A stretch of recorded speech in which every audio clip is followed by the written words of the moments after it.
Aí pessoal, já escureceu. Olha aí o nosso arrozinho aqui, ó. Feito na panela de ferro, com coentro. Tá uma delícia, viu?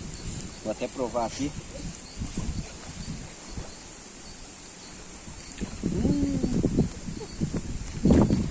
Papi?